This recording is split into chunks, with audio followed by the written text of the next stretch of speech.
Assalamualaikum warahmatullahi wabarakatuh. Halo teman-teman, perkenalkan saya Alvina Delia dengan NIM 2404020032. Saya dari kelas 3B Prodi Perbankan Syariah Fakultas Ekonomi dan Bisnis Islam Universitas Islam Negeri Palopo.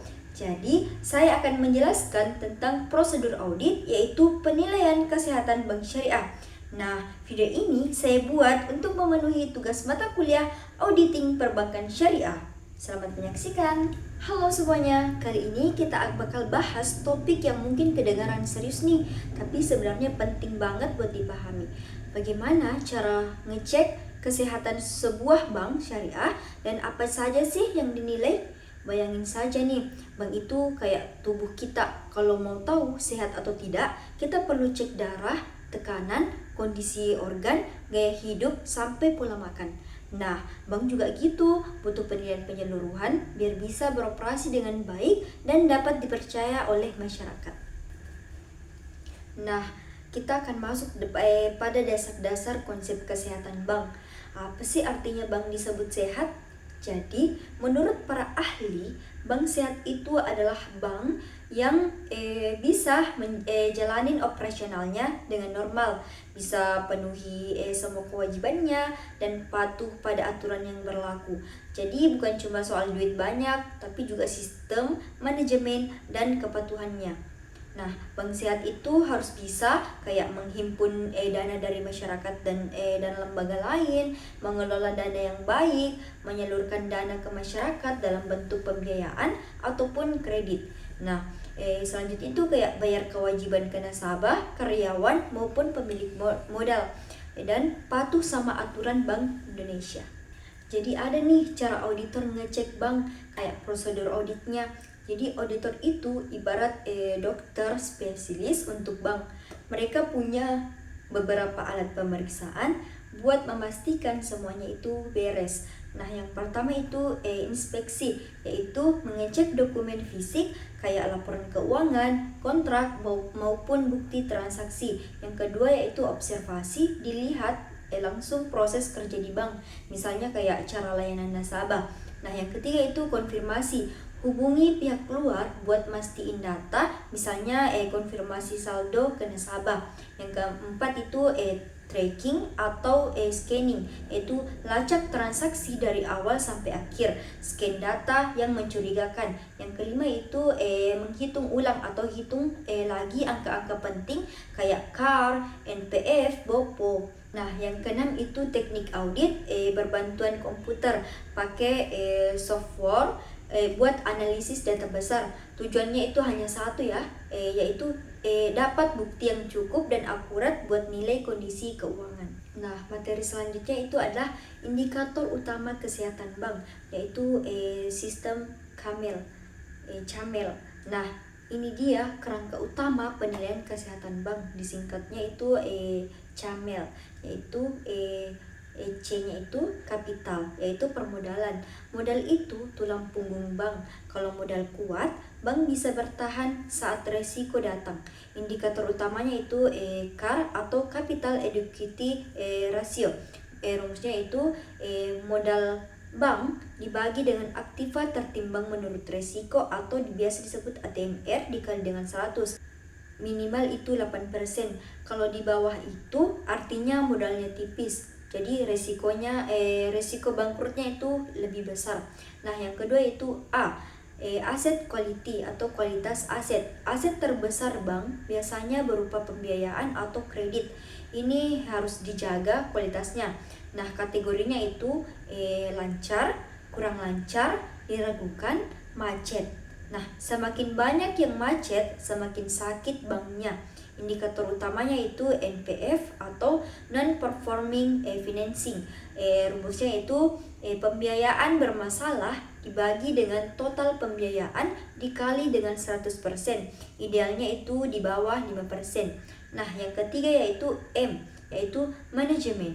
Ini jadi soal pengembangan bank, yaitu sistem SDM, kepatuhan, pengawasan, serta di sini termasuk di sini yaitu penerapan know your customer buat cegah pencucian uang, yaitu sistem pelaporan transaksi mencurigakan ke PPATK, manajemen risiko yang baik. Yang keempat itu atau earning, yaitu rentabilitas, yaitu bank harus bisa dapetin laba.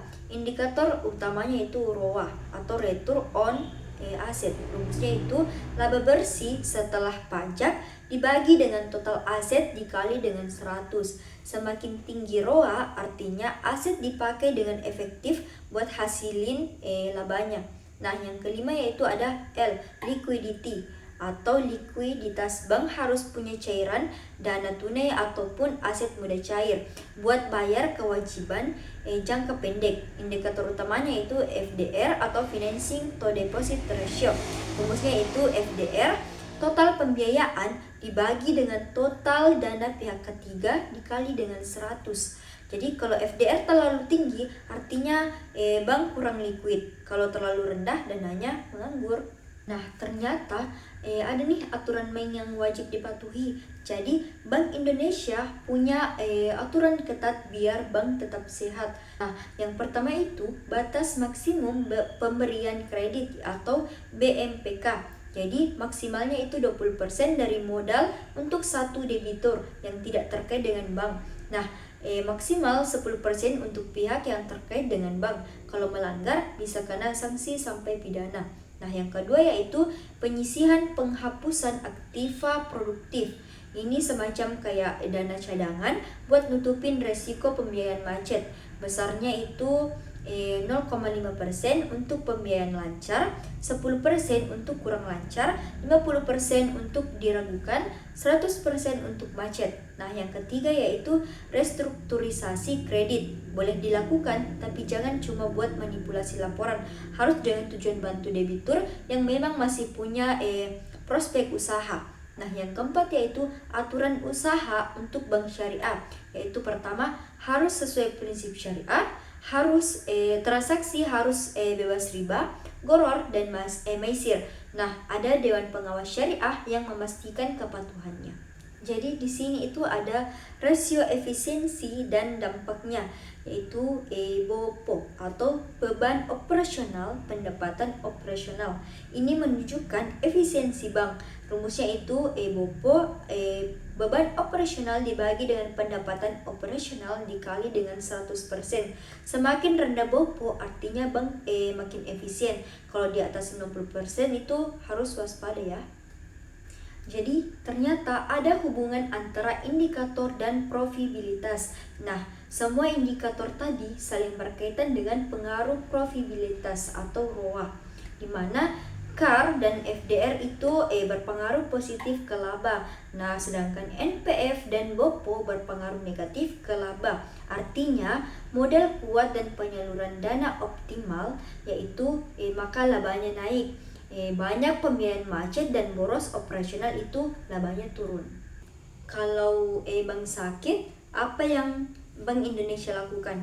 Ya, yaitu bank sakit adalah bank yang sudah tidak mampu menjalankan fungsi dasarnya dengan normal, seperti menghimpun dana dari masyarakat, menyalurkan pembiayaan dengan sehat, memenuhi kewajiban kepada nasabah, dan menjaga kepatuhan terhadap regulasi. Jadi Bank Indonesia itu punya kewenangan buat turun tangan kalau bank dalam masalah, yaitu tindak yang bisa diambil itu kayak yang pertama itu minta pemegang saham tambah modal. Yang kedua, ganti dewan direksi atau komisaris. Nah, yang ketiga itu lakukan margin atau dijual ke pihak lain.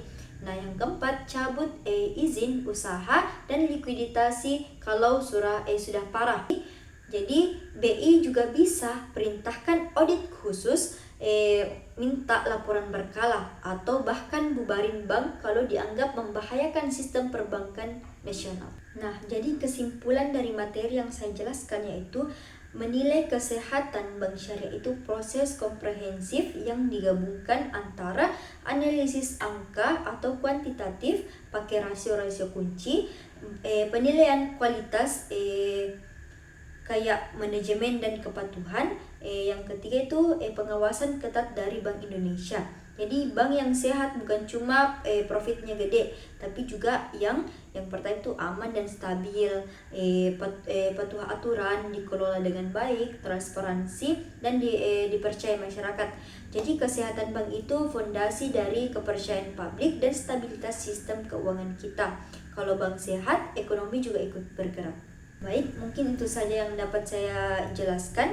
Kurang dan lebihnya mohon dimaafkan. Saya akhiri dengan ucapan wassalamualaikum warahmatullahi wabarakatuh.